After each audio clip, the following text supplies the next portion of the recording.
I stood there, completely motionless, watching the water spill over my daughter's laptop.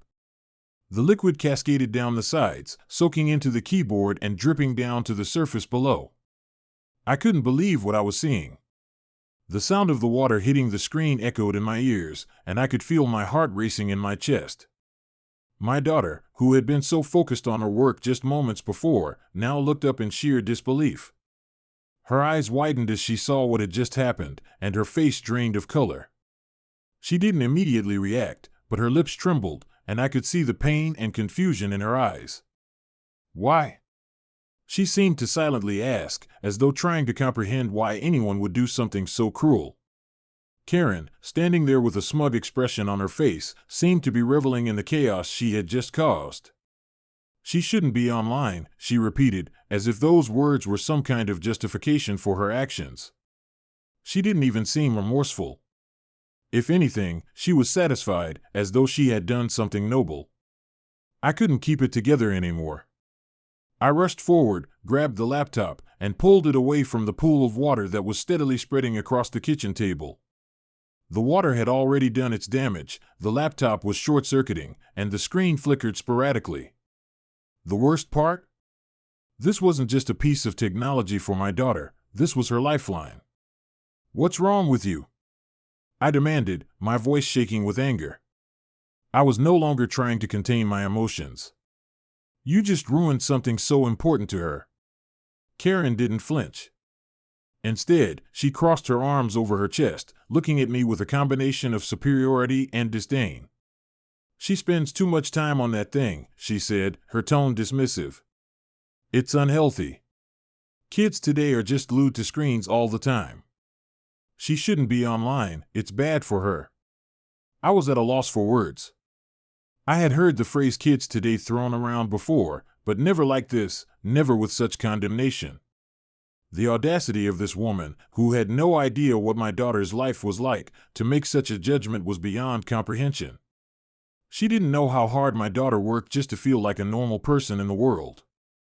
"My daughter's disability isn't something she can just turn off," I said, my voice trembling with frustration. "She can't go out and play like the other kids. She can't just walk into a room and interact with people the way you think she should. This laptop, this device, gives her a chance to connect with the world. You took that away from her." But Karen wasn't listening. She was standing there, acting as though she had the moral high ground, as if she knew what was best for my child. "I'm just trying to help," she said, with that same patronizing tone. "Kids need boundaries. They don't need to be online all the time. It's bad for their mental health." At that moment, it didn't matter that Karen thought she was helping. It didn't matter that she had some misguided belief that she was saving my daughter from the dangers of technology. What mattered was the hurt she had caused, the destruction of something that gave my daughter the freedom she so badly needed. I took a deep breath and turned to my daughter. She was sitting silently, her eyes now filled with tears, her face pale. I knelt down next to her, placing my hand on her shoulder in a gesture of support. I had to remain strong for her. The last thing I wanted was for her to see the anger consuming me. I needed to focus on fixing this, on showing her that no matter what happened, we could overcome it together. "It's okay," I whispered, though I wasn't entirely sure if I believed it myself. "We'll fix it, I promise. Let's just get this taken care of." But Karen's words still hung in the air. "She shouldn't be online," she had said, and those words burned into my mind. Did she really think she knew what was best for my daughter? Did she truly believe that controlling my child's online activity was the answer? At that moment, I realized something crucial. Karen didn't just want to control my daughter's access to the internet. She wanted to control her entire life. She wanted to decide how my daughter should live, what she should do, and how she should spend her time. And that was something I would never tolerate. I stood up, holding my daughter's hand, and gave Karen one last look before I escorted her to the door. "Leave," I said, my voice low but firm. "You've done enough damage. You're not welcome here anymore." As I closed the door behind her, I let out a shaky breath. My daughter was still silent, her laptop resting on the table, ruined beyond repair. But as I looked at her, I knew one thing for sure: we would find a way to move forward. This wasn't the end. This was just the beginning of a journey to teach my daughter that no one, had the right to make her feel small or insignificant. And as for Karen, she had made a serious mistake. I would make sure she realized that. As I stood there, trying to absorb what had just happened, I could feel the weight of the situation sinking in. Karen's smug expression, as though she had just accomplished some great act of righteousness, made my blood boil. She had no idea what this laptop meant to my daughter. To Karen, it was just a piece of technology, easily discarded and replaced. But to my daughter, it was more than that. It was a lifeline. A bridge to the world beyond her physical limitations. My daughter's voice cut through the heavy silence. "It was my only way to feel normal," she whispered, the words carrying a weight I couldn't ignore. "I was just trying to be like everyone else." My heart shattered. I had never heard my daughter speak like that before. For all the strength she carried with her every day, for all the courage she had shown in facing her challenges, I could see the pain in her eyes now. It wasn't just about a broken laptop. It was about being robbed of the one thing that allowed her to feel like she could belong to the world. For so long, I had watched my daughter fight against the boundaries imposed by her disability. She had spent hours on that laptop, connecting with friends online, attending virtual school, and communicating with her doctors and therapists. This device gave her the opportunity to feel seen, to experience the same things other children did, even if only in a virtual space. And now it was gone. Destroyed in an instant by someone who had no right to decide what was best for her. And Karen? She was still standing there, as if she had done something commendable. I clenched my fists, the anger threatening to spill over, but I held it in. For my daughter, I had to remain calm. I had to be the strong one now. But every fiber of my being was telling me to shout, to scream, to make Karen understand the damage she had caused. I opened my mouth to respond, but no words came out at first. "Why would you do that?" I finally managed to say, my voice hoarse from the frustration and sorrow building up inside me. "How could you think that was okay?" Karen's response was nothing short of infuriating. Without a trace of regret or empathy, she crossed her arms over her chest and said, "She doesn't need to be online. It's not healthy for her. Kids these days are too obsessed with screens. It's time someone told you that. Who does this woman think she is?" My mind screamed. I wanted to tell Karen that she had no clue what my daughter's life was like, no understanding of her daily struggles. She didn't know how hard my daughter fought for every ounce of independence, and yet Karen thought she could just waltz in and tear it all down. "Karen," I said, my voice steady despite the fury inside me, "you don't know anything about my daughter. You don't get to decide what's good for her. This was her choice, her way of connecting with the world. And you just destroyed it." Karen's only response was a dismissive shrug, as though she felt no responsibility for her actions. I turned away from her, my thoughts now completely focused on my daughter. Her face was pale, and her hands trembled slightly as she wiped away the tears that had started to fall. My heart ached at the sight of her, so strong yet so vulnerable in that moment. I wanted to reach out, to comfort her, to fix everything. But the damage had been done, and there was no easy way to undo it. My daughter's words from earlier echoed in my mind. I was just trying to be like everyone else. In that moment, I realized the weight of what she had lost. It wasn't just a broken laptop, it was the loss of a sense of normalcy, the loss of the feeling that she was part of something, part of the world around her. It wasn't just about being online, it was about finding a place where she could belong. But as I looked at my daughter, I knew that despite the cruel actions of Karen, this would not be the thing that broke her. It wouldn't take away her ability to fight, her desire for independence, or her courage. If anything, this moment would fuel her resolve to keep pushing forward. And I would be right beside her every step of the way. I would fix this. The laptop might be gone, but I would find a way to ensure that my daughter would never feel like her independence was threatened again.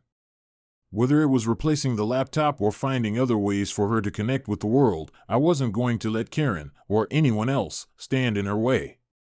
For now, I needed to focus on getting through this moment. I needed to reassure my daughter that her worth wasn't tied to a broken device, that no matter what happened, her independence could never be taken from her. No one had that power, especially not Karen. I turned back to Karen, who was still standing in the kitchen like an intruder in our home. "Get out," I said firmly. "I'm done with you." Karen didn't say another word as she turned and left, leaving me with my daughter, who was slowly starting to compose herself. As the door shut behind Karen, I pulled my daughter into a tight embrace. We would get through this together. And no matter what, no one could ever take her sense of independence away. As Karen stormed out of the house, I stood there for a moment, feeling a mix of relief and anger. The immediate confrontation had been intense, but now that she was gone, there was a strange stillness in the air. I couldn't let the weight of Karen's actions cloud our next steps. My daughter needed me now more than ever. I turned to her, trying to keep my voice steady, though I could still feel the hot rush of emotions bubbling beneath the surface.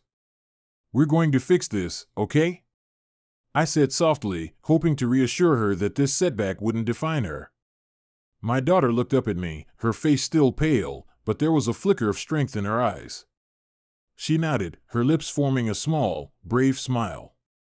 The tears that had filled her eyes moments before seemed to have dried up, and in their place, I could see the familiar spark of determination. She was resilient, and I knew we would get through this, together. The first thing I did was take immediate action to address the damage. The laptop, her most important connection to the world, was destroyed, but I wasn't about to let that be the end of it. I called the manufacturer's customer service line, hoping there might be a chance to salvage it. The technician on the other end was kind but honest. Water damage was severe, and a complete repair was unlikely. However, they promised to check it thoroughly to see if they could at least recover any data from the hard drive. That wasn't much comfort, but it was a start. While I waited for an update from the repair team, I took to the local tech forums. I reached out to anyone who might have advice on restoring water-damaged electronics. It wasn't just about fixing a laptop, it was about teaching my daughter resilience and showing her that no matter what life threw at us, we could overcome it. The response from the community was overwhelming. Many offered practical tips on drying out electronics or referred me to local repair shops that specialized in water damage. Others offered emotional support, sharing their own stories of overcoming adversity.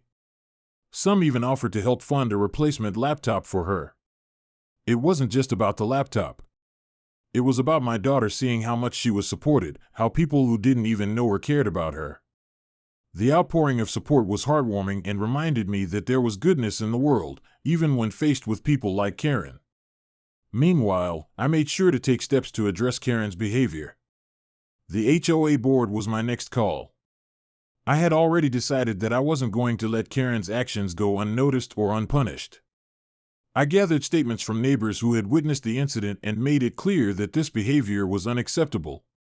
While Karen continued to deflect and deny her actions, the HOA board listened to my concerns.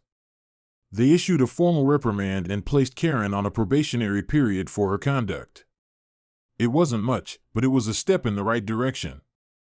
Even though the HOA's response wasn't as strong as I had hoped, the support from the community was powerful. Many neighbors reached out, expressing their shock and offering assistance. This was no longer just about Karen and the damage she caused, it was about the community standing up for what was right. The experience showed me how crucial it was to have people around you who believed in the same values and were willing to step up in times of need. Karen, however, remained unrepentant. Despite the reprimand, she continued to spread negativity, making passive-aggressive comments to others in the neighborhood. But as frustrating as it was to deal with her, I knew that the real victory wasn't in her defeat, it was in the way we handled the situation. My daughter's strength, my family's resilience, and the support of our community were far more important than anything Karen could say or do. A few days later, we went to a local electronics store, where I purchased a new laptop for my daughter. It wasn't just a replacement, it was a symbol. A symbol of the fact that nothing, not Karen's cruelty, not the damage to her old laptop, not even the emotional toll of the situation, could break her spirit. This new laptop was not just a tool for communication, but a reminder of the power we had to take back control of our lives. As I watched my daughter sit at the kitchen table, opening her new laptop with a sense of pride and purpose, I felt a profound sense of relief. It wasn't just about the technology, it was about the lesson she had learned. The world could be a harsh place, but she was stronger than anything that came her way. And with that strength, she would continue to find new ways to connect, to grow, and to make her mark on the world. Karen might have thought she could control my daughter's life, but what she didn't realize was that you can never take away someone's independence. No matter how hard someone tries to hold you back, they can never take away the strength that lies within. My daughter would continue to thrive, no matter what.